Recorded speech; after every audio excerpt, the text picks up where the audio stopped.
ये सामान इसने अभी रखा सामान अंदर, ये खड़ा हुआ है।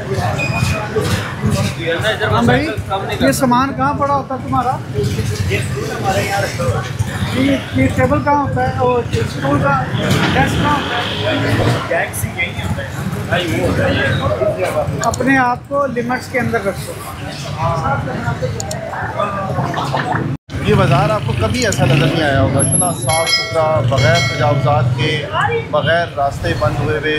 यहाँ पर अक्सर मोटरसाइकिल और गाड़ियाँ खड़े होते हैं और ये आसपास जो है वो इतना सामान होता है कि अब नज़र नहीं आ रहा होता, पैदल चलने का रास्ता नज़र नहीं आ रहा होता। तो आज ये देख रहे होंगे आप कि पैरा की टीम आई है जिस वक्त SGO के साथ, तो यहाँ सारे रास्ते बंद हैं और जो लोग ये रास्ते क्लियर नहीं कर सके वो दुकानें बंद करके यहाँ से भाग गए।